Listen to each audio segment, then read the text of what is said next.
C'est désormais officiel. Tidjane Thiam, Laurent Gbagbo, Charles Blé Goudé, Guillaume Soro ne pourront pas compétir à l'élection présidentielle d'octobre 2025. Leur nom ne figure pas sur la liste électorale définitive qui a été rendue publique par la Commission électorale indépendante ce mercredi 4 juin 2025. Quelles conséquences cela pourrait-il avoir sur le processus électoral en cours et sur sa crédibilité? Que vaut un scrutin présidentiel en Côte d'Ivoire sans ces figures majeures de l'opposition politique? On en parle dans ce numéro de votre émission La Revue de Presse Grand Format. Bonsoir, bienvenue, place au débat.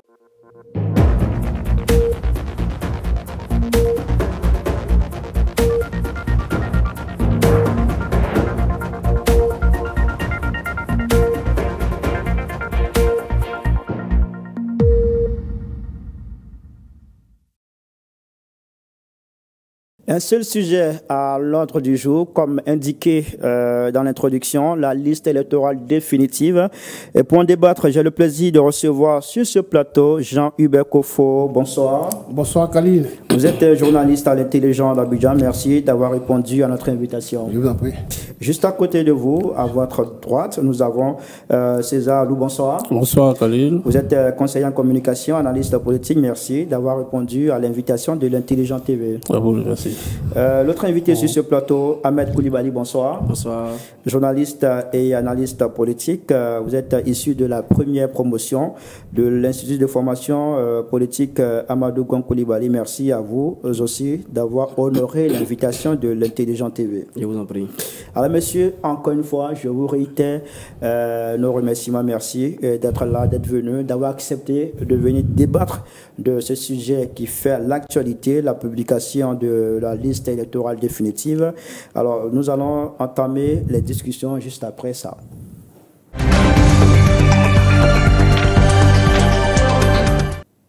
La liste électorale définitive est disponible depuis ce mercredi 4 juin 2025 à minuit. Sans véritable surprise, Tidjane Thiam, Laurent Gbagbo, Charles Blé Goudé et Guillaume Soro n'y figurent pas en raison de décisions de justice les concernant. Par conséquent, ces figures majeures de l'opposition sont inéligibles à l'élection présidentielle du 25 octobre 2025. Monsieur, déjà, est-ce que vous avez pu vérifier votre présence sur la liste? Oui, bien sûr. En tout cas, moi, je suis président de la liste. Vous êtes éligible et vous êtes électeur. Tant mieux. C'est le même cas pour moi. Alors, monsieur, quelle lecture faites-vous de cette absence de Tidjane Thiam, Laurent Gbagbo, Charles Blé Goudé, Guillaume Soro de la liste électorale? Ahmed Koulibaly. C'est sans grande surprise, parce que, comme on le sait, en fait, on a deux cas de figure ici. On a un premier cas avec Laurent Gbagbo, Blé Goudé et Soro Guillaume qui sont frappés par une décision de justice.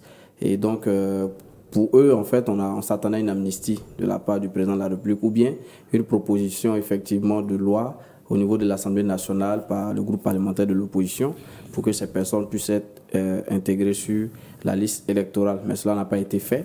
Donc, je ne suis pas personnellement surpris de cette décision de la liste définitive. Concernant le président du PDCI-RDA, le président Tidjane Thiam, lui également, quand il avait compris lors du contentieux qu'il avait été retiré sur la liste électorale, il avait fait un discours, si on s'en souvient, il avait évoqué effectivement qu'il n'aura pas un plan B et qu'il allait effectivement entamer toutes les voies de recours pour que effectivement justice soit rendue à son niveau.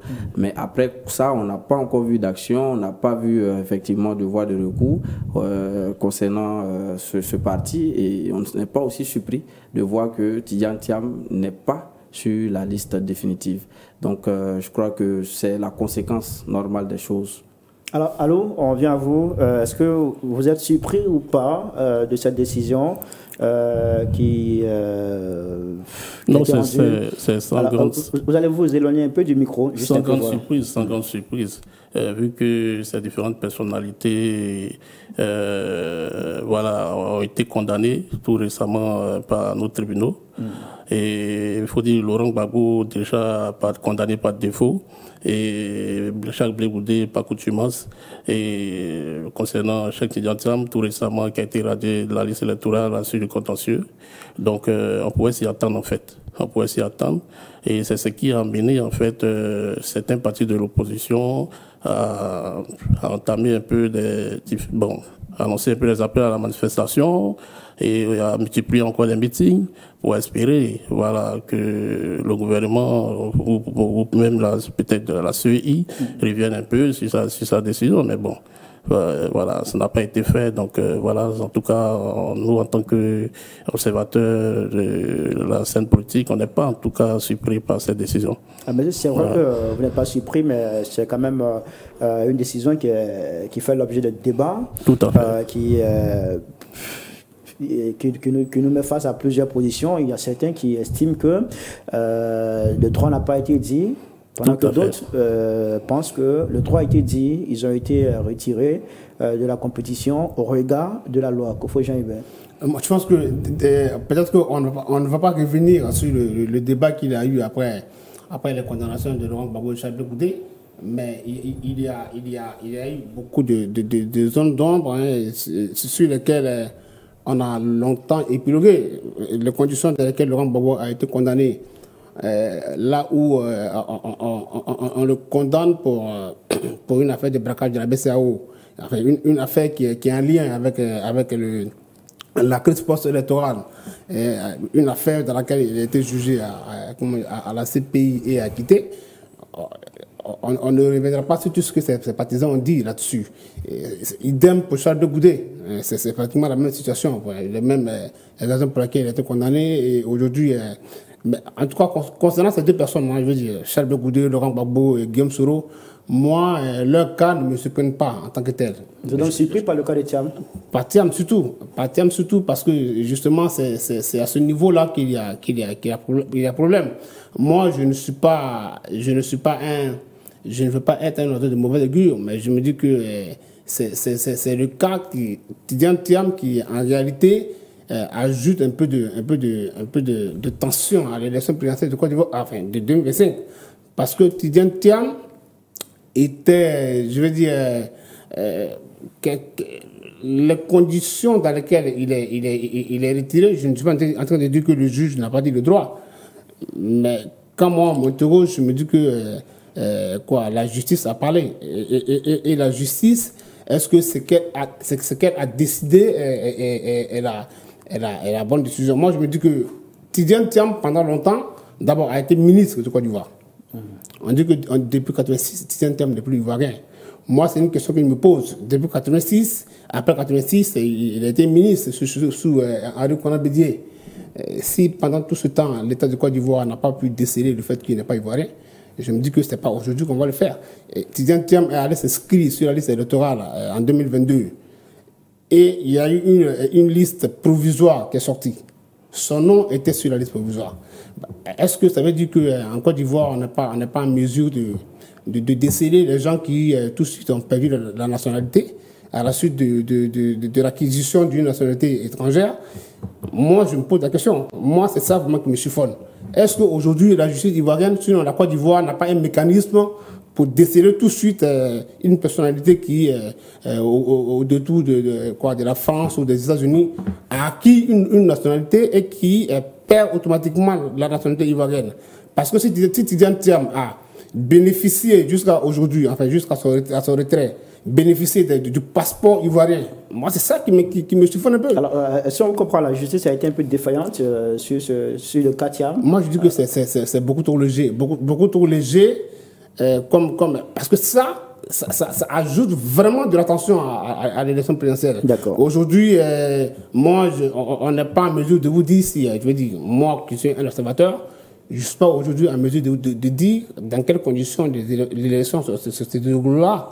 Parce que Tidiane Thiam, qui est un opposant, moi je dirais de trop, qui a été retiré de la liste électorale. D'accord. Alors, Ahmed, est-ce que vous partagez son avis quand il estime que le cas Thiam est trop léger? Il estime qu'il y a eu quand même de la légèreté au niveau de la justice ivoirienne pour le cas Thiam. Pourquoi ne pas avoir pu déceler cette absence de nationalité ivoirienne chez Thiam très tôt? Avant d'accuser la justice, il faut d'abord s'interroger sur la démarche de Tidjane Thiam. Quand on se souvient que c'est en mars dernier qu'il a renoncé à sa nationalité française. Pourquoi attendre si tard pour renoncer à sa nationalité française? Est-ce que lorsqu'il avait la nationalité française, il était en même temps ivoirien? Est-ce que la loi permet la double nationalité ici en Côte d'Ivoire? C'est toutes ces questions qu'on doit se poser. Quand on veut devenir président de la République, je ne fais pas le procès de M. Thiam, c'est juste votre avis. Voilà, c'est mon avis. Mais quand on veut devenir président de la République, on doit effectivement se préparer à des évidences. Parmi ces évidences, il faut être ivoirien, il faut avoir la nationalité et il faut jouir de ses droits civils et politiques. Ceci dit, il y a d'autres conditions. Est-ce que le président Tidjane Thiam avait pris suffisamment connaissance quand il a été élu en 2022, je crois, en tant que à la tête du parti? Est-ce qu'il a pris conscience qu'il devait renoncer aussitôt à sa nationalité pour ne pas être sous, effectivement, le sceau de la justice? Je pense que lui aussi et son équipe ont un peu failli à ce niveau et ça a joué certainement en leur défaveur. Aujourd'hui, la décision de la justice peut être discutée, mais ne peut pas être aussi contestée dans la mesure où elle est fondée sur des évidences. Et ces évidences sont que le président Tidjane Thiam n'avait pas renoncé à sa nationalité française au moment où il s'inscrivait sur la liste électorale. Et ça, c'est un élément effectivement important qui peut, c'est vrai, on peut dire, ouais, l'État même pouvait faire ce travail, mais le président Tidjane Thiam et son équipe pouvaient effectivement nous éviter cette information-là, afin que effectivement on ne puisse pas être sous le coup de la justice. Moi, je pense que dans tous les deux cas, il faut effectivement essayer de regarder qui essaie de tirer le drap vers lui. Mais moi, je pense que le président Tidjane Thiam, il veut devenir président de la Côte d'Ivoire, ce qui est une bonne ambition. Donc quand on veut devenir président de la Côte d'Ivoire, on se donne les moyens, on se prépare un peu plus tôt et on évite effectivement ces genres de situations désagréables auxquelles il fait face. Il y a donc eu un manque de préparation? Oui, je pense, un manque de préparation, mais pas seulement au président Tidjane Thiam, parce que je peux estimer que bon, il a fait plusieurs années hors du pays, il ne connaissait pas vraiment les réalités de la Côte d'Ivoire et de la politique ivoirienne, mais il a eu au moins la chance d'avoir des caciques à ses côtés. Il a eu Guy Kawi à ses côtés comme conseiller, il a eu effectivement l'actuel secrétaire général de l'exécutif, Emou Sylvestre. Il a eu également Brendoumi avec d'autres doyens que vous connaissez, que je ne vais pas citer. Tout cela pouvait lui dire, ici en Côte d'Ivoire, voilà les conditions. Si tu veux devenir président, même avant même d'être président du parti, il pouvait d'abord renoncer à cette nationalité française. Qu'est-ce qui n'a pas marché? C'est la question que les gens se sont posés, surtout même, pas forcément ceux du parti au pouvoir, mais certains membres de l'opposition, qui ne sont pas forcément du PDCI, ils disent, mais voilà, pourquoi le président Tidjane Thiam a tardé pour mener cette action qui lui a coûté si cher? Alors, qu'est-ce qui n'a pas marché selon vous? Est-ce que Tidjane Thiam a manqué de préparation, comme l'estime Ahmed Coulibaly, ou vous pensez que c'est un acharnement de la justice, comme le soutiennent les militants du PDCI? Bien évidemment, c'est un recul démocratique. Je pense que c'est un recul démocratique, bien évidemment. Parce que nous, j'ai dit déjà en entrée que je n'ai pas été surpris. Je n'ai pas été surpris parce qu'on a vu un peu l'acharnement judiciaire dès la libération de M. Laurent Gbagbo. M. Laurent Gbagbo, pendant qu'il était à La Haye, il y a un procès qui lui a été collé ici à Abidjan. Et ensuite de cela, il a copié de 20 ans. Pendant qu'il était à La Haye, il a copié de 20 ans ici à Abidjan. Ça a été le même cas avec Charles Blé Goudé et Guillaume Soro lorsqu'il a fait ses valises et quitté le parti au pouvoir. Bon, quand on regarde un peu, quand on essaie d'analyser, mais on comprend aisément que il y a une main derrière qui essaie quand même. Non, mais bien évidemment, on peut facilement deviner. Deviner, on peut facilement deviner deviner alors, c'est quel que que le régime d'Abidjan a du mal à affronter un peu des adversaires vraiment coriaces. Ça, c'est ce qui saute aux yeux tout de suite. D'accord. Voilà. Alors, donc, vous pensez que c'est une manœuvre du régime en place pour écarter tout à fait, des adversaires considérés comme sérieux? Tout à fait, des adversaires sérieux qui peuvent vraiment secouer un peu la machine en place. Voilà. D'accord. Il disait que c'est un recul de la démocratie. Tidjane Thiam lui-même, il en a fait cas juste après cette publication de la liste définitive. Il a fait un communiqué. Il a dit: mon élimination de la liste électorale par la commission électorale indépendante constitue un triste mais éloquent exemple de la dérive de la Côte d'Ivoire vers une absence totale de la démocratie. Non, moi je n'irai pas aussi loin. Je ne dirais pas que c'est un recul dans la démocratie. Moi je l'ai toujours dit sur le plateau où j'ai été invité, j'ai toujours dit que la justice fait partie, je dis que utiliser la justice, non pas utiliser la justice, mais les décisions de justice, voilà. Les décisions de justice font partie, dans le débat politique, fait partie de la manifestation de la démocratie. L'expression de la démocratie, là, la justice en fait partie. Quand on me dit que, moi je l'ai écouté tout à l'heure quand il a dit que le pouvoir veut écarter un opposant, bon, je ne lui nie pas ça forcément, mais je me dis que ça aussi, ça fait partie de la démocratie. Parce que sinon, écarter quelqu'un, c'est de la démocratie aussi? Non, je veux dire que quand... non, pas écarter quelqu'un. Quand la justice se prononce sur des cas de ce genre-là, ça aussi, ça fait partie de la démocratie. Parce que sinon, aux États-Unis, moi je l'ai toujours dit, où on a dit que... comment ça s'appelle le président Donald Trump a été poursuivi par la justice, on dirait que les États-Unis, c'est plus un pays de démocratie. On dirait qu'en France, où Marine Le Pen est poursuivie par la justice, on dirait que ce n'est plus un État de droit ou un État démocratique, la France. Or, aujourd'hui, là où on se parle là, Marine Le Pen, elle est inéligible. Voilà. Mais quelque part aussi, il ne faut pas prêter le flanc. Voilà. Moi, je me dis que tout à l'heure, comme il disait le co-débatteur, c'est vrai que Tidjane Thiam, il est tombé je veux dire, en griffe dans le piège politique, mais il était quand même entouré de caciques qui pouvaient quand même lui pincer là, il lui dit attention, il y a cette loi là qui est là. Parce que ça aussi, ça fait partie aussi du combat politique. Voilà, donc dès lors qu'il est entouré de tous ces caciques de PDCI, RDA, qu'on avait tous ces anciens qui ont géré le pouvoir avec Henri Konan-Bédié et qui savent qu'ils savaient, ils ne peuvent pas nous dire qu'ils ne savaient pas que cet article 48 existait. Alors, mais selon vous, pourquoi ces caciques dont vous parlez n'ont pas fait savoir cela à Tidjane Thiam? Mais si vous estimez qu'ils ne l'ont pas fait savoir. Nul n'est censé ignorer la loi. Donc, je me dis que quand vous avez eu à gérer un pays à un moment donné, il y a les textes de loi quand même que vous devez connaître. Si aujourd'hui, Tidjane Thiam, moi, la seule chose qui me chiffonne un peu et pour laquelle je porte un peu de doigt, enfin, je critique un peu la décision de justice, c'est le fait que certains dossiers ont été envoyés, par exemple, par la défense de Tidjane Thiam, et ces dossiers ont été qualifiés d'illisibles par le juge. Par exemple, quand la juge a demandé à ce qu'on lui envoie les preuves selon lesquelles le père de Tidjane Thiam est français, parce qu'ils ont connu le père de Tidjane Thiam comme ivoirien, envoyé les documents qui montrent qu'il est français, les documents qui sont venus, la juge a estimé que c'était illisible.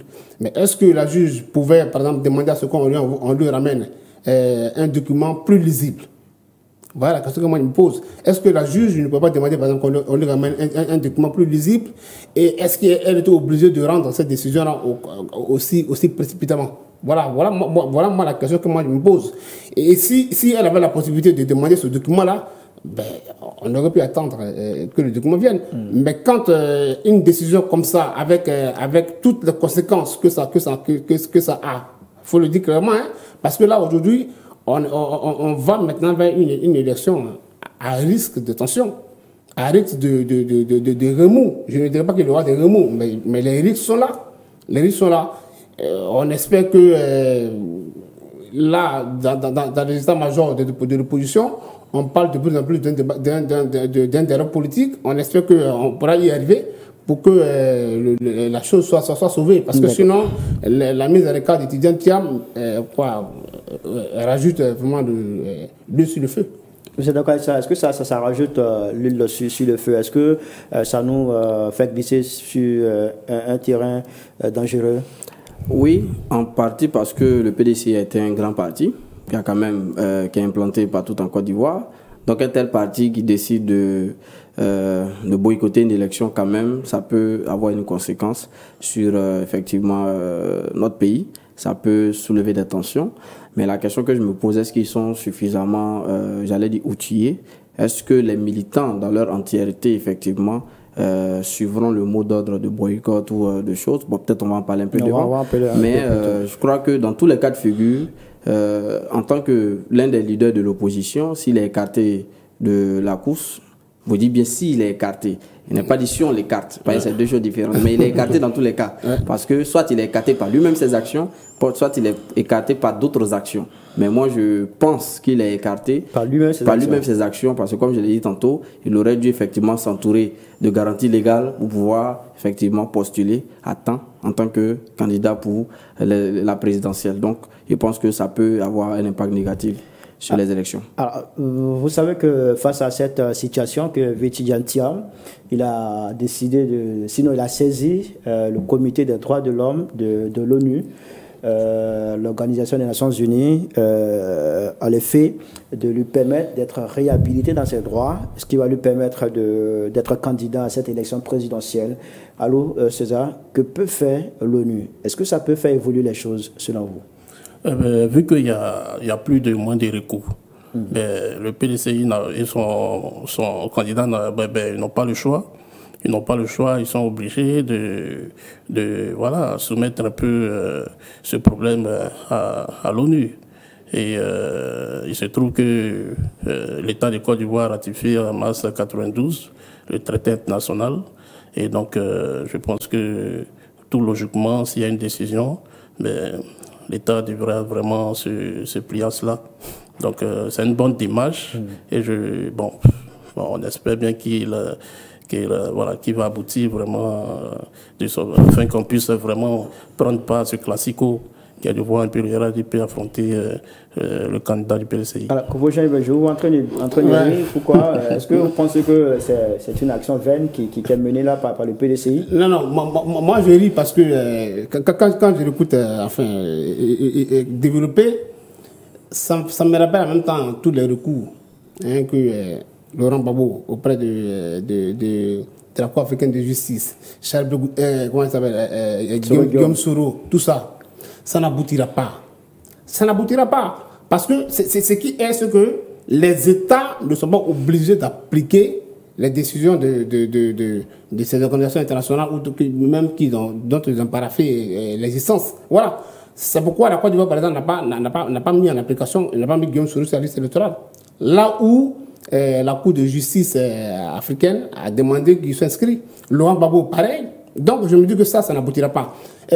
Comment il s'appelle Vétidian Thiam, il a dit que juste après son élection, sa réélection à la tête du PDCI, il a dit qu'il va rester, il va rester en Europe, faire du lobbying, et qu'il comptait sur les retours de terrain. En réalité, c'est ça.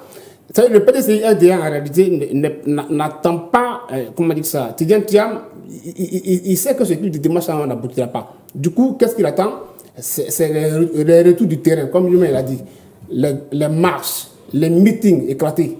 C'est ce à quoi ils ont fait appel. Moi, je me souviens du dernier meeting du PDCI, du PDCI RDA à Paboué, là où des cadres du PDCI RDA, des cadres du PDCI RDA ont appelé les jeunes à faire comme le Burkina Faso. Ça veut dire quoi? Ça veut dire sortir, marcher, passer au Burkina Faso, sous Blaise Compaoré, c'est ce qu'elle a dit. Sous Blaise Compaoré, ils ont attaqué l'Assemblée nationale, ils ont incendié l'Assemblée nationale, ils ont commencé à faire des marches, et Blaise Compaoré est parti. Quand vous appelez les jeunes à sortir et à marcher comme ça, Je pense que ça, ce n'est pas compté sur l'ONU. La démarche à l'ONU, bon, peut-être qu'il a introduit juste pour la forme, mais au fond, ce qu'ils veulent, c'est des mouvements de terrain. Tout à l'heure, il disait que est-ce que les militants du PDCI vont suivre? C'est ça qui est la vraie question. C'est ça qui est la vraie question. Est-ce qu'aujourd'hui, le PDCI-RDA est en mesure de mobiliser sa jeunesse, de mobiliser ses militants pour des actions de choc sur le terrain, pour tenter d'obliger le pouvoir de mettre le nom du Tidjane Thiam sur la liste électorale? C'est tout, c'est la question qui est là. Comment vous répondez à cette question? Moi, je dis non. Je dis non, parce que on a vu tous les appels que le PCI a lancés, tous les appels que Brédoumi a lancés. Brédoumi avait dit que le 2 mai, il paralyserait Abidjan si rien n'est fait. Il n'y a rien eu. Avant le 2 mai, c'était le 28, ils avaient fixé une date à laquelle les militants du PDCI devaient organiser des marches éclatées à travers le pays en direction des palais de justice pour manifester leur colère. On a vu ça où? D'accord. Ahmed Koulibaly, hors antenne, vous disiez que vous avez été un peu surpris de ce communiqué qui a été produit par le PDCI-RDA. Pourquoi? Surpris parce que le week-end dernier, bon, d'abord, je vais préciser que cette démarche, elle est légitime. Le fait de faire appel à la Cour, aux Nations Unies pour régler un problème de l'un des pays membres, c'est pas mauvais. Après, ça reste un moyen de pression, mais est-ce que c'est un moyen de pression suffisant pour pouvoir faire craquer en griffe le pouvoir en place? C'est la question qu'on doit se poser. Après, j'ai été surpris parce que, pas plus tard que le week-end dernier, on a assisté à un meeting du CAP, la coalition pour l'Alliance Pacifique. L'alternance pacifique, pardon, avec tous les partis que vous connaissez, notamment le PDCI. Mais on a Blé Goudé également, qui est président du COGEP, qui est dans cette même situation. Il n'est pas inscrit sur la liste électorale. Pourquoi ne pas peut-être faire un communiqué conjoint avec le CAP, c'est-à-dire le CAP, pour alourdir un peu effectivement la demande afin que celle-ci puisse être prise en compte davantage. Parce que si vous faites un week-end, le week-end dernier, un meeting avec vos confrères de l'opposition et que vous sortez parce que vous n'avez pas été, je parle bien sûr du PDCI, parce que vous n'avez pas été, votre président n'a pas été retenu sur la liste définitive et que vous faites un communiqué de presse pour, saisir les Nations Unies, en ce moment-là, on se demande en fait quelle est la démarche. Est-ce que vous vous inscrivez dans une démarche solidaire avec l'opposition ou bien c'est du genre une démarche cavalière? Moi, je pense que si cette stratégie de faire appel à la communauté internationale pour pouvoir régler la situation, il faut effectivement associer tous les partis d'opposition, notamment le COGEP, et puis aussi, je ne sais pas si dans la coalition, le GPS en fait partie. Non, le GPS n'en fait pas partie. Ok, bon, voilà. Mais au moins, on aurait pu avoir au moins Blé Goudé et Tidjane Thiam qui font un communiqué conjoint, ou bien même le CAP fait un communiqué conjoint. Ça allait être encore plus légitime pour moi que le PDCI sort d'un côté pour faire cela. Donc moi je pense que vraiment, c'est illisible souvent. Souvent on se demande mais où ils vont, qu'est-ce qu'ils veulent, quelle est leur stratégie, l'opposition. Parce que en même temps que vous demandez à l'ONU d'intervenir, dans le même communiqué vous demandez à vos militants de résister. Résister à quoi? Donc, quelle est la stratégie? Elle est illisible. Mais après, bon, d'aucuns diront, bon, notre stratégie, on n'est pas obligé de vous la communiquer. Mais bon, après, moi, je pense que la démarche reste légitime, mais elle reste illisible parce qu'on aurait pu faire ce communiqué-là en coalition, comme on a fait un beau meeting le week-end dernier. Alors, Alou, à votre avis, pourquoi cette solidarité a manqué? Pourquoi ce communiqué conjoint a manqué? Parce qu'il le dit, le COGEP fait partie de cette coalition. On aurait pu avoir un communiqué conjoint, sinon un communiqué produit au nom de la CAPSI, pour faire savoir que la CAPSI a saisi l'ONU. Mais là, c'est le PDCI seul qui le fait. Est-ce que ça ne pose pas un problème d'unité, de cohésion au sein de cette opposition ivoirienne? Bien avant, je voulais revenir un peu sur les propos du camarade qui a dit que... Sortez un peu la voix, on ne vous entend pas bien. Je voulais revenir un peu sur les propos du camarade qui a dit que M. Cheikh Tidjane Thiam est en train de faire du lobbying international, tout et qu'il comptait un peu sur le terrain pour pouvoir vraiment obtenir gain de cause. Bon. C'est pas en fait ce qu'il a dit. En fait, ce qu'il a dit, c'est qu'il, bien entendu, il est en train de faire du lobbying international, et qu'il est en train de discuter avec les décideurs.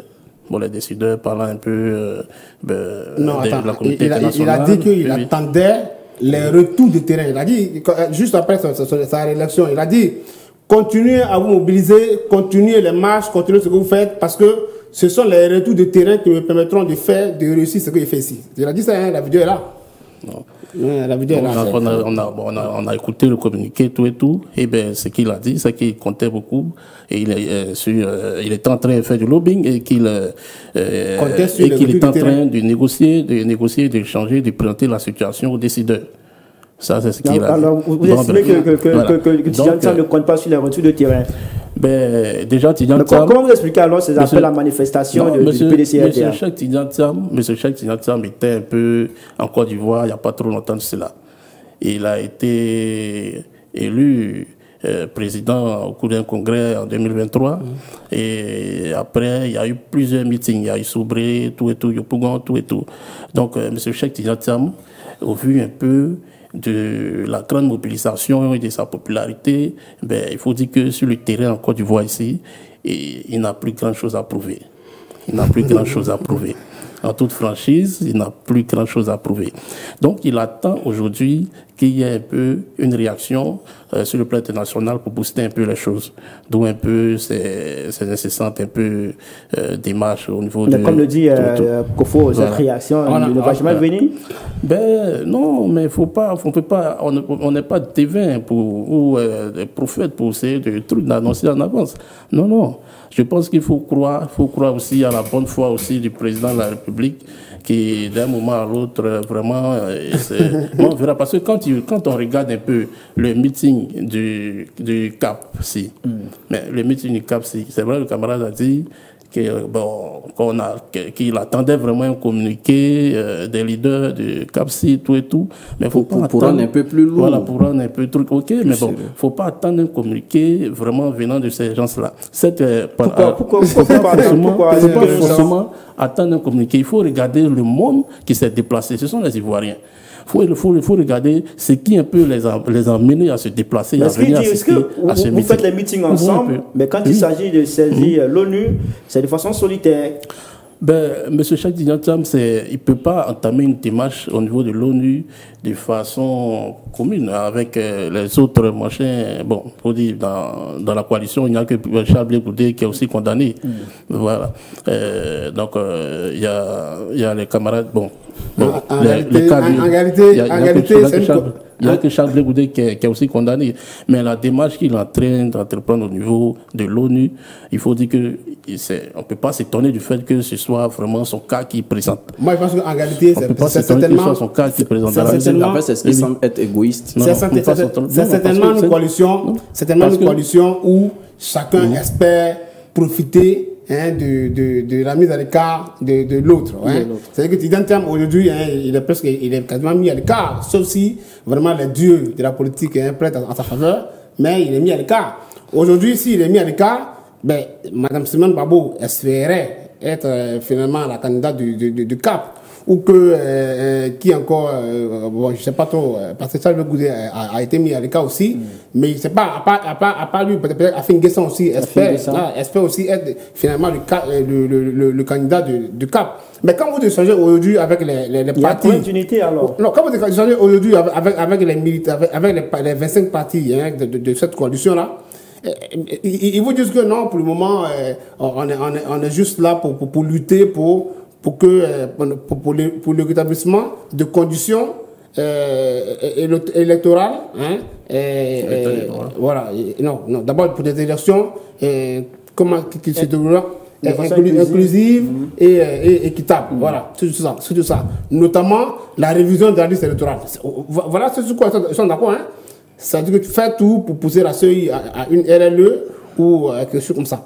Mais tant que c'est une affaire de Tidjane Thiam mis à l'écart, mais chacun dans son coin, il est heureux. Il estime que Tidjane Thiam soit bien écarté comme ça pourrait être lui le candidat du CAP. Voilà, c'est ce qu'on est. C'est pourquoi justement il n'aura jamais un communiqué conjoint CAP pour dire CAP Côte d'Ivoire dit que c'est pas normal que Tidjane Thiam soit mis à l'écart. Parce que chaque président dans cette coalition-là presse pour sa chapelle. Mais vous voulez quand réagir? il a été radié tout récemment, quand la décision est tombée, Cap est sorti, ils ont communiqué là-dessus, ils ont appelé vraiment la justice à revenir sur cette décision. Oui, en fait, ce que moi je voulais dire, en fait, c'est que c'est ce que je disais, c'est cette démarche égoïste du PDCI qui, en fait, démontre par là que c'est une coalition qui n'a pas tout à fait les mêmes objectifs. Parce que là où on parle de la candidature de Tidjane Thiam, on ne parle pas forcément de la candidature du président Blé Goudé. Limite, c'est pas notre affaire. Ouais. Si le président Tidjane Thiam est candidat, il est le candidat effectivement de notre parti. La coalition, comme le confrère l'a dit, certainement c'est vraiment pour revendiquer ensemble un certain nombre de points. Sinon, ils n'ont pas effectivement d'ambition commune. Et ça s'est senti depuis le meeting. Les discours n'étaient pas les mêmes. On avait l'impression que c'était pas structuré. Je ne sais pas si le service de communication a fait un bon boulot, mais vraiment les idées n'étaient pas les mêmes. Là, Mme Simon Gbagbo, elle prend la parole, elle prend un angle. Afin Guessin prend un autre angle. On ressort de là avec zéro message reçu, zéro mot d'ordre, et c'est difficile.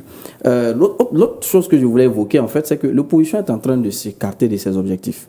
Voyez-vous, on a quelques mois des élections, et nous n'avons pas encore le programme ou un projet, par exemple, on ne va pas parler de programme en ce moment, mais au moins un projet de société de l'opposition ou de l'un des partis de l'opposition. Et ça ne les inquiète pas. Au départ, mais comment parler de ces projets si on a des problèmes judiciaires? Je vais m'expliquer maintenant. Au départ, le président Tidjane Thiam, le président RDA avait déjà commencé à critiquer les actions du gouvernement. Et c'était bien. Je croyais les conférences de presse du porte-parole Brendoumi qui faisait souvent des points sur la cherté de la vie, qui contestait souvent des chiffres du gouvernement, qui contestait souvent des rapports du gouvernement. Et c'était bien. Et on sentait qu'effectivement, il y avait une montée. Les Ivoiriens commençaient à comprendre que c'est vrai que le gouvernement en place fait un bon boulot, mais il y a effectivement beaucoup de déficits sur les questions de corruption, sur les questions de cherté de la vie et autre chose. Voilà. Mais arrivé à un moment, ils ont stoppé ça. Et ils sont sur les problèmes de personnes. Le président Tidjane Thiam n'est pas candidat. Et alors, est-ce que la Côte d'Ivoire doit brûler pour ça? Question. Le président Tidjane Thiam n'est pas candidat. Et alors, est-ce que le PDCI RDA n'a pas un autre candidat capable de représenter le parti? Est-ce que c'est un homme qui fait le parti ou c'est le parti qui fait les hommes? On doit se poser la question parce que le parti, le PDCI RDA, pendant plusieurs années, a compté sur des leaders, notamment le président Rikona Bédié qui est en vie, et il a porté le parti. Malheureusement, il n'a pas pu être président de la République après avoir subi un coup d'État. Mais aujourd'hui, le président Tidjane Thiam est là. Il est frappé par une décision de justice. Que ce soit une décision de justice contestée ou, recevable, il faut que maintenant ce parti se réinvente, ainsi que d'autres partis d'opposition, notamment le parti PPACI, dont on ne parle pas trop, mais on ne maîtrise pas leur stratégie. On le dit, on le répète. Ils avaient deux façons, au niveau du PPACI, même si ce n'est pas le sujet, de pouvoir demander effectivement la réhabilitation de Laurent Gbagbo sur la liste électorale. Ils ne l'ont pas fait. Le président Tidjane Thiam, pendant qu'il saisit la communauté internationale, quelles sont les démarches qu'il a pu... Je dis bien que je n'ai pas dit qu'il n'a pas entrepris, mais je me pose la question. Quelles sont les démarches qu'il a entrepris auprès du gouvernement? Quelles sont les démarches qu'il a entrepris auprès même des autres cadres qu'il connaît du pouvoir pour pouvoir effectivement... à calmer les choses. Ils ont demandé un dialogue politique. C'est vrai que le gouvernement n'a pas encore commencé ce dialogue politique. A refusé ce dialogue politique sous prétexte qu'effectivement... Ils avaient annoncé, ils avaient tout récemment reçu un courrier du PDCI. Là, c'était un dialogue entre le RHDP et la CAPSI. Par rapport au meeting, parce que par rapport au meeting et le congrès du RHDP. Voilà, et après, ils ont dû céder. Donc, ce que je veux dire, en fait, me résumer, c'est que au-delà de la personne, il faut que les institutions, c'est-à-dire les partis politiques, puissent se réinventer et puissent aller effectivement à l'objectif qui est la conquête du pouvoir d'État. D'accord. Monsieur, le prochain axe de cette émission, c'est la révision de la liste électorale. Vous l'avez évoqué tout à l'heure. Pour l'instant, c'est la seule solution qui s'offre à Tidjane Thiam. Il faut une révision de la liste électorale avant la présidentielle, ce qui va permettre à Tidjane Thiam de réintégrer cette liste et de compétir à cette élection présidentielle. Mais en face, on a la CEI, le président Cuibier, qui a fait une sortie le lundi pour dire que c'était impossible de faire une nouvelle révision de la liste électorale avant la présidentielle. Allô César? Est-ce qu'il y a un tort qui est causé à l'opposition? Oui, tout à fait, tout à fait. C'est un peu déplorable. C'est un peu déplorable. On n'attendait pas un tel discours venant du premier responsable de la commission, au vu de tout de la situation qui prévaut. Voilà, vous savez, les Ivoiriens sont fatigués. Les Ivoiriens sont fatigués. L'histoire de la Côte d'Ivoire est très récente. On revient de loin. On a connu une crise très post-électorale très sanglante. Et les Ivoiriens ne veulent plus de tout ça. Ils veulent vivre en paix. Ils veulent vivre en paix déjà depuis plus de 14 ans. Il y a la paix en Côte d'Ivoire. Et il faut que ça continue. Il faut que ça continue. Et donc, cette révision de la liste électorale là, comme le stipule un peu l'article 6 du Code électoral, mais devrait se faire vraiment chaque année. Et le premier responsable a dit sur les médias nationaux qu'il fait de son effort pour vraiment faire la révision chaque année. Chaque année, mais ça n'est pas précisé. Tout récemment, le lundi, même au cours de son discours, il a dit que depuis qu'ils sont là, lui et son équipe, ils ont presque fait la révision chaque année. Presque déjà, c'est gênant. Parce que la loi t'oblige à faire la révision chaque année. Et la révision électorale, elle doit être vraiment permanente, et puis pour essayer de revoir un peu les mutations, tout, c'est-à-dire les changements. Et on a eu une révision en 2014, en septembre dernier, mais 2024. En 2024, excusez-moi. Mais il y a eu assez de déplacements. Il y a eu assez de déplacements depuis. Il y a eu assez de déplacements. Et il faut vraiment donner l'occasion à tous ces Ivoiriens-là qui veulent participer à ces élections-là. Présidentielles-là, de vraiment faire valoir les droits du vote. Est-ce que vous n'avez pas l'impression que l'opposition veut imposer sa loi à l'État de Côte d'Ivoire quand l'opposition demande de faire une RLE avant la présidentielle? Pourtant, dans le code électoral que vous avez évoqué, l'article 6, il n'est précisé nulle part qu'il faut faire cette révision avant ou après l'élection. Si le code électoral ne dit pas qu'il faut faire la révision de la liste électorale avant les élections, est-ce que le code dit qu'il faut le faire après les élections? Mais ça peut passer à tout moment. Est-ce qu'il revient aussi à la CEI de choisir la période dans laquelle ils vont faire la révision de la CEI? Oui, donc ce qu'on sait, en tout cas, c'est que la révision de la liste électorale, on le fait pour les élections, pour aller aux élections, pour permettre aux Ivoiriens d'aller massivement voter. Voilà, choisir, désigner leur leader. Bon, voilà.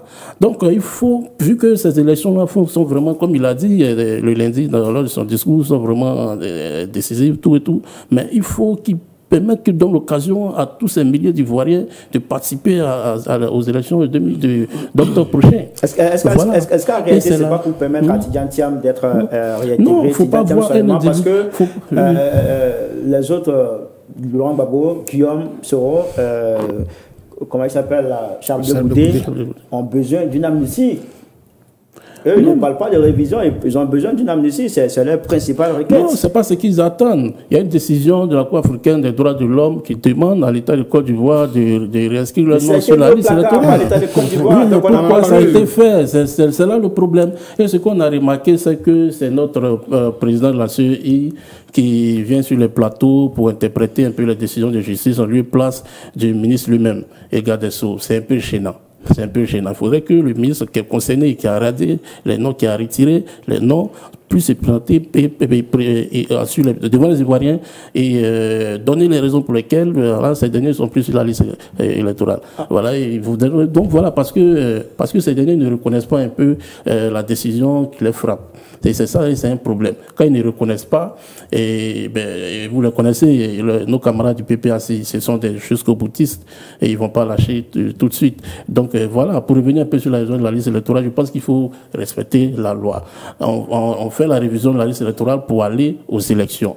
Donc il faut s'arranger pour organiser cette révision avant les élections. Monsieur Cuibien nous a présenté un peu un chronogramme. Mais le chronogramme, les partis politiques de l'opposition ne se reconnaissent pas dans ce chronogramme. Et la CEI n'a pas été capable, malheureusement, de nous présenter un peu un rapport dans lequel vraiment les partis politiques se mettent d'accord sur le fait qu'il n'y aura pas de RLE en 2025. D'accord, voilà. C'est bien noté. Alors, professeur Hébert, pourquoi, comme il le dit, il faut respecter la loi. La loi dit qu'il faut faire une révision chaque année. La CEI estime qu'elle ne peut pas le faire avant la présidentielle, mais qu'elle le fera après la présidentielle. Non, moi c'est là où je ne suis pas d'accord avec la CEI. D'abord, hein, je vais rapidement répondre à une question, hein, enfin, à un point qu'il a évoqué en disant que c'est la CEI qui se prononce alors que le gouvernement ne se prononce pas. Non, c'est la CEI qui, dans le fonctionnement, propose des dates au gouvernement selon la faisabilité. Au niveau de la RLE, tout ça, c'est la CEI qui propose des dates et le gouvernement entérine. Hein. Donc, c'est comme ça que ça marche. Maintenant, au niveau des dates, moi, je ne suis pas beaucoup un fétichiste des dates. Pourquoi? Parce que la CEI sait bien, hein, elle-même sait très bien qu'elle peut organiser une RLE. Pourquoi vous le dites? Avant la présidentielle. Pourquoi vous le dites? Parce que si on remonte en 2015, la RLE en 2015 a commencé le 25 juin et est finie le 24 juillet. 24 juillet 2015. 25 juin au 24 juillet 2015. On est en juin, aujourd'hui le 4. J'ai dit le 25 juin. Ça veut dire que normalement, si aujourd'hui on est en 2015, le 25 juin, on commence une RLE. Ça veut dire que la CEI a la possibilité de faire cette. Maintenant, la CEI dit non, mais en 2015, il n'y a pas eu de parrainage, donc c'était coincé. Ok. Mais en 2020, il y a eu parrainage. Et en 2020, la RLE s'est déroulée du 10 juin au 24 juin. Et ça a été prolongé même jusqu'au 30 juin. Du 10 au 24 juin et ça a été prolongé au 30 juin. Et les parrainages se sont faits du 16 juillet au 31 août. Août. Les parrainages du 16 juillet au 31 août, les parrainages. Ça veut dire que, vous voyez que non, on a trop de temps. On a encore beaucoup trop de temps pour faire une RLE. Je me dis, mais bon, qu'est-ce qui aujourd'hui empêche la CEI de faire une RLE? Moi, c'est la question que moi je me pose. Quand je vous donne quand vous faites tout ce développement, est-ce que vous avez l'impression que la CEI est en train de travailler pour le pouvoir en place? Parce que la CEI a le même argument que le pouvoir en place, le régime RHDP, qui aussi estime que ce n'est pas possible de faire une révision avant la présidentielle. Moi, je ne le dirais pas comme ça, mais je dirais que le PDCI et Cap Côte d'Ivoire ont raison de réclamer une RLE. Voilà. Je ne dirais pas que la CEI travaille pour le pouvoir, non. Mais je dis que le PDCI et la coalition CAP a raison de demander, de réclamer justement une RLE, parce que c'est justement cette RLE-là, comme tout à l'heure vous le disiez, qui va permettre à Tidjane Thiam de s'inscrire sur la liste électorale, puisque la justice l'a déclaré aujourd'hui ivoirien. Selon la justice, maintenant, Tidjane Thiam est devenu maintenant entièrement ivoirien. Depuis le mois de mars. Donc, ça veut dire que s'il y a une RLE aujourd'hui, Tidjane Thiam s'inscrit et on n'en parle plus. D'accord. Alors, pourquoi la CEI estime que c'est impossible de faire une révision, comme l'a dit Kofo Jean Hubert en 2015? Elle a pu faire une révision dans le mois de juillet, pareil pour 2020. Pourquoi cette fois-ci la CEI estime que c'est pas évident de le faire? Alors moi j'ai deux avis. Est-ce qu'il n'y a pas eu 2 poids 2 mesures dans l'application de l'article 6 du Code électoral? J'ai 2 avis sur la question. Parce que la CEI reste une institution. Une institution n'est pas aussi infaillible. Hein. Après, je ne défends pas la CEI. L'hypothèse que j'émets, c'est que certainement que la CEI estime qu'elle ne peut pas faire cette RLE dans cette période, c'est-à-dire avant les élections, pour des raisons qui leur sont propres. Je crois qu'un jour, le président de la CEI, lors d'une conférence de presse, il avait évoqué la question du parrainage, l'organisation de ça. Il avait également évoqué les questions de moyens techniques et de moyens financiers, ainsi que même des moyens humains. Il avait parlé de tout ça. Il avait dit que la RLE, ça demandait beaucoup d'énergie, beaucoup d'efforts, alors que l'organisation de la présidentielle également demande tout autant. Donc, il est préférable pour lui de faire focus avec son institution sur l'organisation de la présidentielle, et après, juste après les élections, on va procéder maintenant à l'organisation de cette RLE.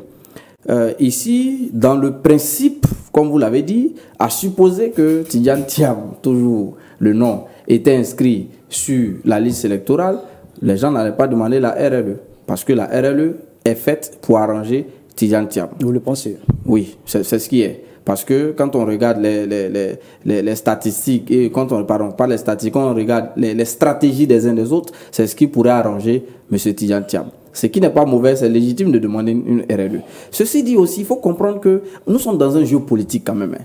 on n'est pas dans un schéma où on est obligé, par exemple, d'appliquer ce que l'adversaire dit. Nous sommes dans un jeu politique, et dans le jeu politique, ça veut tout dire. Ça veut dire que, d'autant plus que l'opposition a des stratégies pour accéder au pouvoir d'État, mais le pouvoir également a tout autant de stratégies pour conserver le pouvoir d'État. Mais c'est une stratégie. Donc chacun a sa stratégie. Donc, si maintenant, quelle est? C'est le pouvoir d'État qui commande à la CEI de ne pas faire de révision de la liste électorale. On pouvait sous-entendre cela, mais on ne peut pas l'affirmer parce qu'on n'a pas des faits, on n'a pas des éléments pour le prouver. Mais on peut aussi, vraiment, on est en droit de se poser des questions sur les raisons pour lesquelles, comme le confrère a dit, pourquoi la CEI ne veut pas faire la RLE avant les élections. Mais moi, je crois que, dans tous les cas de figure, qu'on le fasse avant ou qu'on le fasse après, la loi n'impose pas à la CEI, je dis bien, la loi n'impose pas à la CEI d'organiser la RLE avant les élections. Donc, la CEI, elle apprécie. En tout cas, elle a pour obligation d'organiser cette CEI-là, et pardon, cette RLE-là, d'ici le 31 décembre 2025. Donc, elle a le choix. Maintenant, la question fondamentale qu'on doit se poser, est-ce que le fait de refuser d'organiser cette RLE avant les élections n'aura pas un impact négatif sur les élections? Si la CEI en est consciente, il faut qu'elle essaie effectivement d'éviter tout ce qui peut entacher non seulement la sincérité du scrutin, mais aussi et surtout la crédibilité et la tranquillité du scrutin. Et la deuxième chose que je vois, c'est toujours le volet, excusez-moi du terme, le volet un peu personnalisé de cette RLE. Pourquoi vouloir faire une révision nationale de la liste électorale pour abreuver les ambitions d'un homme politique, d'un seul homme politique, qui pouvait nous éviter, je l'ai dit, je le répète, qui pouvait nous éviter tout ce tintamarre. Elle est réclamée depuis. Non, elle a réclamé depuis, je suis d'accord. Elle a réclamé depuis, je suis d'accord, mais vous voyez que c'est hier, le 4. Pardon, c'est ça le 4, c'était hier. C'est hier le 4 qu'on a eu la liste définitive de la précédente RLE. Mercredi le 4. Non, ça a pris près d'un an pour cette RLE qui est passée. Donc, je ne sais pas pourquoi, parce qu'ils ont réussi à organiser ça souvent en un mois, en 3 semaines ou en 2 mois. Mais pourquoi ça a pris autant de temps? Mais comme je l'ai dit, on ne peut pas imposer cela à la CEI. Ce n'est pas possible. Je me dis que l'argent. On ne peut pas imposer cela à la CEI. Ce n'est pas la loi qui impose cela à la CEI. Non, je vais rectifier. Je vais rectifier. La loi impose à la CEI de faire une RLE annuellement. Mais la loi ne donne pas de période. Donc la CEI, elle est une institution. Sauf que le président de la CEI a reconnu qu'il ne pourra pas organiser une RLE en 2025. Il a annoncé une RLE pour début 2026. Non, c'est tout à fait. Ce qui n'est pas quand même acceptable. Non. Vu qu'il y a un budget même tout ça qui a été. Soyons cohérents. Moi, nous sommes des analystes politiques. On observe la scène, c'est pas maintenant. D'accord? On fait l'inverse. Le PDC au pouvoir, le RHDP à l'opposition. En ce moment-là, il n'y aura jamais de CEI qui fera une RLE avant les élections. Parce que, comme je l'ai dit, certainement qu'il s'agit maintenant, de là où on est assis là, il s'agit d'une stratégie politique et chacun tire le drap vers lui. Mais ce que moi je peux dire ici, c'est qu'à l'avenir, surtout pour les hommes politiques qui souvent ont l'impression de jouer avec leur stratégie ou ont l'impression de négliger par moment les stratégies politiques, il faut faire attention. Il faut avoir ce qu'on appelle le sens élevé de l'anticipation pour éviter de tomber non seulement sous le coup de la justice, mais pour éviter effectivement de se faire malmener stratégiquement quand il s'agit effectivement d'accéder au pouvoir d'État. Parce que les élections, tous les coups sont permis. Tous les coups sont permis. Donc qu'est-ce qu'ils ont fait pour pouvoir anticiper cette situation? Rien. D'accord. Alors, monsieur, me fait savoir que nous sommes à la fin. Je vais plaider auprès de la régie pour qu'on nous accorde 5 minutes pour qu'on puisse terminer avec le dernier axe. Alors, Thiam, Laurent Gbagbo, Guillaume Soro, Charles Blé Goudé ne sont pas sur la liste électorale. Pour permettre à Guillaume Soro, Charles Blé Goudé, Laurent Gbagbo de participer à cette élection, il faut une amnistie. Pour l'instant, le pouvoir est fermé à cela. Pour permettre à Guillaume Soro, à Tidjane Thiam de participer, il faut une révision. La CEI dit non, pas question pour une révision avant la présidentielle, plutôt après la présidentielle. Alors, monsieur, est-ce que on tend vers une présidentielle, on va dire, sous tension? Est-ce qu'on tend vers un boycott de cette présidentielle par les partis de l'opposition? Moi, je vais vous dire tout de suite. Il y a aujourd'hui, avec la CEI, avec la liste qui est sortie, la tension est montée d'un cran. Alors, ce qui va faire chuter la tension, moi je le dis tout net, c'est l'événement qu'on attend le 20 et le 21 juin prochain. Le congrès du RHDP. Le congrès du RHDP. Pourquoi? C'est quoi le lien? Parce qu'à ce moment-là, le RHDP désignera son candidat. Si le président Alassane Ouattara est candidat, la tension va encore monter. Parce que le PDCI se dira à ce moment-là que, mais même si on choisissait un plan B, c'est un plan B perdant dès le départ. Mais si le président Alassane Ouattara, comme lui-même il a dit, passe la main à une jeune génération, et que il passe la main à une jeune génération, et que comme lui-même il a annoncé, il a une demi-douzaine de cadres présidentiels. Il a dit le président Alassane Ouattara, et il a répété en janvier dernier. Il avait dit en 2020, on dirait que, bon, on aurait dit que, bon, écoutez, ça date maintenant. Mais il a répété en janvier dernier, devant les ambassadeurs. Il a dit, je suis partant, vraiment, je me sens en forme pour y aller, mais j'ai une demi-douzaine. Cette demi-douzaine, sur le président Alassane Ouattara, moi, je le souhaite vraiment de tout cœur, décide de ne pas être candidat le 21 juin prochain, la tension chute d'un cran, et le PDCI pourra se dire, écoutez, le candidat que le RHDP va choisir, ben, on pourra choisir nous aussi un plan B pour aller le challenger. Mais si le président Alassane Ouattara venait à être candidat, à partir de ce moment-là, l'opposition te dira que, ben, écoutez, on est déjà perdant. On est déjà perdant, et à ce moment-là, toutes les idées peuvent maintenant commencer à chambouler les têtes. Moi, je pense que la solution, c'est que le président Alassane Ouattara, il a fait tellement pour la Côte d'Ivoire qu'il se retire. Parce que lors du congrès, il sera question de désigner le candidat, mais en même temps, il sera question d'élire le président du parti. Le président Alassane Ouattara peut rester à la tête du RHDP, président, et rester là-bas et diriger le parti, mais choisir un bon fidèle là, comme il avait fait en 2020 avec le premier ministre Amadou Gon, malheureusement qui est décidé par la suite, pour aller chercher ce pouvoir-là. Le RHDP, si le RHDP veut remporter cette élection-là, même si le président Alassane Ouattara décidait de choisir n'importe lequel de ses militants, il suffit que le président Alassane Ouattara se mette dans le bateau et fasse campagne pour son candidat, mais ça sera comme s'il faisait campagne pour un Alassane Ouattara bis. D'accord. Alors, face à l'inéligibilité de ces leaders de l'opposition, Thiam, Laurent Gbagbo, Charles Blé Goudé, Guillaume Soro, les différents partis politiques estiment qu'il n'y a pas lieu d'adopter un plan B. Gbagbo ou rien, Thiam ou rien, Blé Goudé ou rien, Guillaume Soro ou rien. Alors, est-ce que ces partis sont en train de nous conduire vers un boycott, une désobéissance civile, comme ça a été le cas en 2020? Concernant le plan B, vous avez la réponse des militants du PDCI. À 99%, ils ont réélu Thiam à la tête du parti. Vous voyez, c'est dit qu'au PDCI, il n'y a que Thiam qui peut vraiment porter ce projet-là. Et il n'y a pas que Thiam, parce que c'est je dis Thiam parce que vu que ces partis politiques estiment qu'il n'y a pas lieu d'adopter un plan B, c'est le leader ou rien. Est-ce qu'ils vont boycotter? Est-ce qu'il y a un boycott qui est en cours de préparation? Non, là, il ne s'agit pas aujourd'hui de boycotter. Et il ne s'agit pas aujourd'hui de boycotter. Et le président on donne encore le temps au régime d'Abidjan de revenir un peu sur sa décision. Voilà, en principe, il devait avoir vraiment une séparation de pouvoir, mais on a comme l'impression que ce n'est pas le cas en Côte d'Ivoire. Quand on regarde un peu la manière dont les décisions de justice tombent sur les principaux opposants. Ça donne pas une belle image de la démocratie en Côte d'Ivoire. Vous voyez un peu. Et je voulais rapidement revenir sur le propos du camarade, mais il a dit qu'il faudrait, qu'il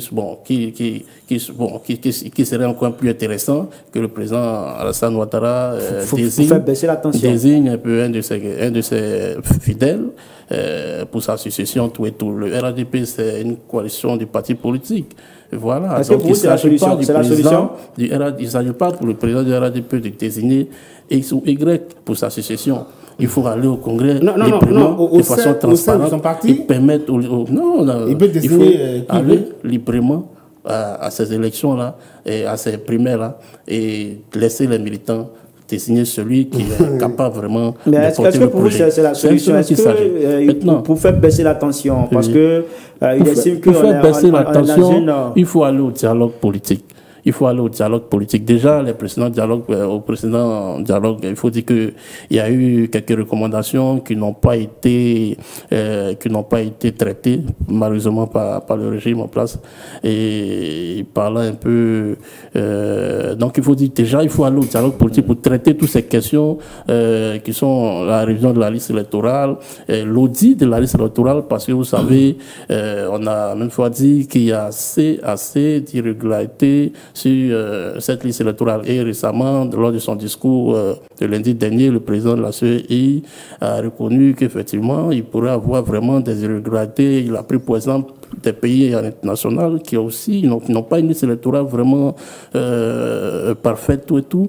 Donc pour lui, il faut aller à ces élections-là. Mais nous avons remarqué un peu, et au niveau au niveau de l'atmosphère politique, il faut dire que plusieurs partis de l'opposition, notamment le PPAC et le PDCI, ont fait des remarques sur la liste électorale. Tout récemment, le FPI, qui a même associé des experts qui ont travaillé sur la liste et qui sont allés même au cours du contentieux à la CEI pour vraiment remettre les résultats de leur recherche, tout et tout, mais malheureusement, ils n'ont pas reçu, la CEI n'a pas reçu ces recherches, et c'est tout ce qu'on regarde et qui donne l'impression que la CEI fait du forceps, est en train vraiment de faire la sourde oreille. Donc nous, on leur demande d'aiguiser un peu les oreilles, d'écouter un peu les gémissements du peuple de Côte d'Ivoire, qui ne veut plus retomber un peu dans les histoires de crise électorale et autres. C'est bien compris. Voilà. Alors Ahmed, est-ce que les Ivoiriens devraient craindre de pire avec la situation? Bon, je suis conscient qu'à l'allure où les débats sont en train de partir, il y aura certainement, parce que le champ lexical est déjà tensionné, donc il y aura certainement des tensions, mais mineures, à mon avis, pas majeures, parce que quand je regarde aujourd'hui la force de l'opposition, si elle avait effectivement les moyens de pression qu'il fallait, elle n'aurait pas eu recours forcément à l'ONU. Elle allait peut-être boycotter au niveau du secteur des transports, elle allait boycotter au niveau du secteur des vivres, elle allait essayer peut-être de boycotter même au niveau de la fonction publique. En tout cas, on allait sentir vraiment des choses où on allait dire vraiment on a une opposition forte et ferme devant nous. En ce moment-là, je crois que ça allait obliger le gouvernement à faire asseoir l'opposition pour parler, pour dialoguer, pour réviser la liste électorale, pour dicter tout ce qu'ils veulent, en fait pour succomber à leurs caprices. Parce qu'en réalité, ils n'ont pas ces moyens. Et ça, c'est une évidence, c'est une réalité. Ils n'ont pas ces moyens. On ne dit pas qu'ils ne sont pas violents, c'est pas ça en fait. Ils n'ont pas ces moyens parce que même bien avant la rébellion, parce que quand tu parles, non, le RDA avait la rébellion à l'époque. Bon, après, les gens collent ça au RDA, c'est pas moi qui le dis. Mais même bien avant la rébellion en 2002, dans les années 95, quand il y avait des moyens de pression, ces moyens de pression-là ne se faisaient pas avec des armes. C'était des marches. Des marches, oui. C'était des boycotts. Dans le secteur des transports, les transporteurs se lèvent, non, nous on ne conduit pas aujourd'hui. Ça paralyse notre activité économique. Et ça, vous pensez que tout ça est géré aujourd'hui par le HDP? mais vous-même regardez avec moi. Voilà. On va passer, on en prend tous les jours les transports. En tout cas, aujourd'hui, je vais dire qu'il n'y aura pas de tension majeure, je pense. Et j'espère. Parce que le PDC est un parti démocratique. À moins qu'elle soit piquée par le virus de la violence, mais ce parti-là ne va pas effectivement s'envoyer dans des investis de violence. C'est pas le PDCI qui fait la pression, il y a le PPAC aussi qui est là. Non, oui, bon, c'est comme si vous êtes en train de me dire que le PPAC aussi est piqué par la violence. Non, moi je veux juste avoir votre avis là-dessus. Du retour de la haie, le président Laurent Gbagbo quand même a bien compris que la violence n'est pas une solution. Donc, je crois que certainement qu'ils vont laisser faire, parce que c'est un jeu démocratique. L'élection du président de la République reste un jeu démocratique. Soit on y participe, on gagne, soit on n'y participe pas, on ne gagne pas, mais on se prépare aussi pour d'autres élections. Parce qu'il y a les élections législatives. Si aujourd'hui l'opposition avait la majorité à l'Assemblée nationale, mais l'amnistie allait passer à l'Assemblée nationale. C'est parce qu'ils savent qu'ils n'ont pas la majorité à l'Assemblée nationale qu'ils ne peuvent pas faire une proposition de loi en ce sens. Donc, il faut aussi, au-delà de la présidentielle, se concentrer dès maintenant, commencer à préparer les législatives, commencer à préparer les municipales, pour qu'en 2030, s'il plaît à Dieu, l'opposition puisse renverser le pouvoir si elle en a les moyens. Mais quand il dit renverser, c'est dans le bon sens. C'est-à-dire avoir les élections. Merci beaucoup. Pas les élections. Alors, monsieur, on va s'arrêter là pour cette émission, pour ce numéro de la revue de presse grand format. C'est notre émission hebdomadaire sur l'Intelligent TV pour décortiquer l'actualité. Et l'actualité cette semaine, tout le monde le sait, c'est la publication de la liste électorale définitive. Merci à chacun d'entre vous d'avoir opiné sur cette liste électorale provisoire. On va dire définitive maintenant. Merci Jean-Yves Kofo, Alou César, merci, Ahmed Koulibaly, merci, merci, et puis merci à toutes et à tous d'avoir suivi ce numéro de la revue de presse grand format. Rendez-vous la semaine prochaine pour un autre numéro. Bonsoir chez vous.